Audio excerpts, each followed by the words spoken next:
तो jujutsu Kaisen के chapter 255 के स्पॉयलर्स मेरे पास आ चुके हैं एंड क्या इस चैप्टर में मिग्यूल सुकुना को मार देगा, जानने के लिए इस वीडियो को पूरा देखना बिना किसी स्किप किए। एंड अगर चैनल में नए हो तो चैनल को सब्सक्राइब करके बेल आइकन को ऑल पे कर लेना एंड वीडियो पसंद आती है तो लाइक करके दोस्तों के साथ भी शेयर कर देना। एक और बात मैं चैप्टर शुरू करने से पहले बोल देता हूँ, मैं अभी सो के उठा हूँ तो इसीलिए आवाज में थोड़ी बहुत गड़बड़ हो सकती है, तो इग्नोर कर देना। चैप्टर स्टार्ट होते ही हम देखते हैं कि मिगुएल के साथ गेतो के पुराने गैंग का साथी लारोए भी लड़ाई में शामिल हो गया है। लारोए ने अपने टेक्निक यूज किया कुसागाबे को बैटलफील्ड से रिट्रीव करने के लिए। नेक्स्ट पैनल में हम देखते हैं कि मिगुएल एक्चुअली में टकला है। उसके तुरंत बाद हमको एक फ्लैशबैक दिखाया जाता है जहाँ यूता मिगुएल और लारोए के साथ बात कर रहा होता है। वहाँ पे यूता मिगुएल से बोल रहा होता है कि तुमको सुकुना से लड़ना हो सकता है। मिगुएल यूता का रिक्वेस्ट तुरंत ही रिजेक्ट कर देता है, ये कहते हुए कि यू से लड़ना पड़ेगा एक मॉन्स्टर से जो गोजो को भी हराने की शक्ति रखता है। देन लाउरी मिगुएल को कन्विंस करने के लिए कोशिश करता है, एक कहते हुए भाई बस एक बार हेल्प कर दे, मैं उस सुकुना को जिसको ओवरवर्ल्डली बीइंग कह के मेंशन किया गया है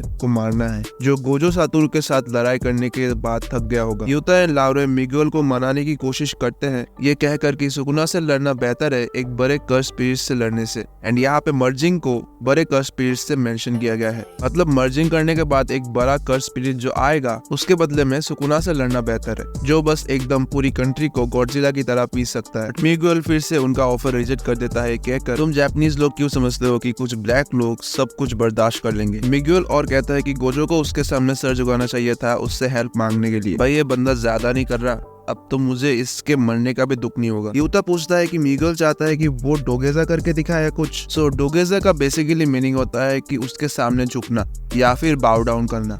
देन लारुई और मिगुएल फिर प्राइवेट में डिस्कस करते हैं, भाई इसका नाम कैसा है यार, लाउरे या लाउरी, क्या अजीब नाम है यार तुम लोग बुरा मत मानना, मैं तुम लोग को गाली नहीं दे रहा, ठीक है, इसका नाम ही ऐसा है।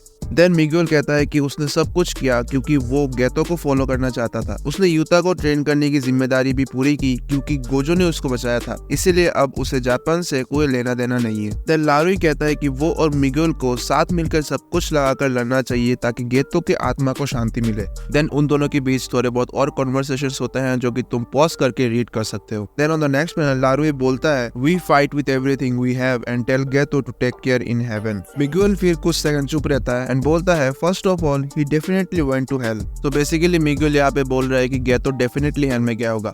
मिगुएल कहता है कि उसका एक शर्त है, वो सुकुना से तभी लड़ेगा जब गोजो और यूता हार जाएंगे और जब सुकुना अपना डोमेन यूज नहीं कर सकता। क्या चंटे है बंदा भाई। उसने लारो से भी यही कहा है कि वो उसके साथ सुकुना से लड़ने के लिए आए क्योंकि उसके पास ज्यादा दोस्त होंगे तो बेहतर रहेगा।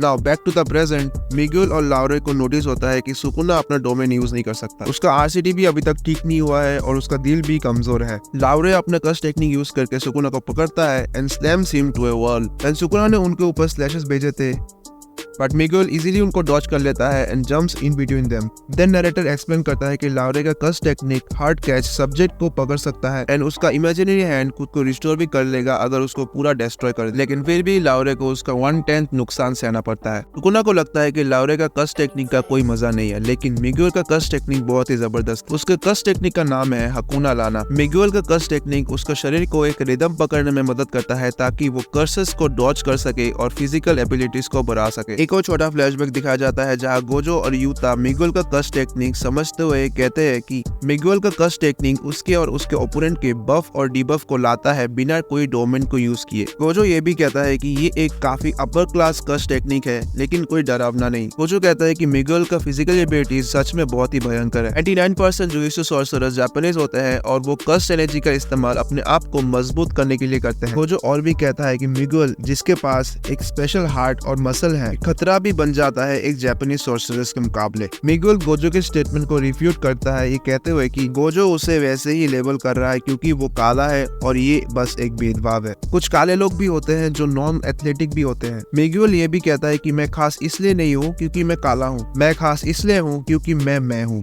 उसके बाद गोजो बोलता है ओह सॉरी। देन मिगुएल बोलता है it's fine. Now back to the fight. Miguel Sukuna के हाथ को पकड़ता है and lands a very heavy punch, लेकिन उसकी तुरंत सुकुना के पीठ पर जोजो का सुपरनोवा आता है। न्यूजी फिर से लड़ाई में शामिल होता है, सीधा सुकुना पर गिरते हुए एंड उसको स्लैम करते हैं। नरेटर बताता है कि वर्ल्ड स्लैश को एक्टिवेट करने के लिए सुकुना को एन में नाम के हाथ का निशान इस्तेमाल करना पड़ता है जो मेलवरन श्राइन के लिए भी इस्तेमाल होता है। लेकिन क्योंकि गोजो के आखिरी होलो पर्पल के बाद सुकुना के पास सिर्फ एक ही हाथ बचा था, उसने बाइंडिंग बाव का इस्तेमाल किया गोजो पर वर्ड स्लैश को भेजने के लिए बिना हाथ के साइन को इस्तेमाल किए। लेकिन अब ओजी फॉर्म में आने के बाद सुकुना को अब वर्ड स्लैश को एक्टिवेट करने के लिए दोनों हाथ को और इनकंटेशन का इस्तेमाल करना पड़ता है।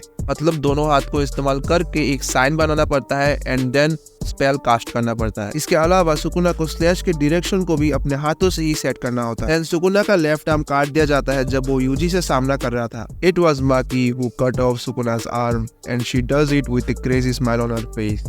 सुकुना सरप्राइज हो जाता है क्योंकि उसके ब्लैक फ्लैश को खाने के बाद भी माकी वापस आ जाती है। Maki enters the chat again guys. Now अब यूजी सोचता है कि अब सुकुना के पास सिर्फ 2 ही हाथ बच गए हैं एंड वो अभी आरसीटी भी इस्तेमाल नहीं कर सकता, इसलिए अब वो लड़ाई जीत सकते हैं। लेकिन यूजी की उम्मीदों पर पानी फेर देता है जब सुकुना तुरंत लाउरे को ब्लैक फ्लैश से मारता है। एडिटर बताता है कि गोजो ने अपना आरसीटी आउटपुट दूसरे ब्लैक फ्लैश के साथ वापस पा लिया, तो अब सुकुना ने भी पा लिया है। चैप्टर यहाँ पे ही खत्म। हम सच में नहीं जानते कि सुकुना ने अपना आरसीटी वापस पा लिया है कि नहीं। नेक्स्ट चैप्टर में ये बात क्लियर हो जाएगी। नैरेटर ने यहाँ पे सिर्फ गोजो को एग्जांपल के रूप में इस्तेमाल किया है। अगले हफ्ते कोई भी ब्रेक नहीं है, तो अगले हफ्ते हमको फिर से एक और चैप्टर देखने को मिलेगा। मैं मिलता हूँ तुम सबसे नेक्स्ट वीडियो में, तब तक के लिए गुड बाय एंड पीस।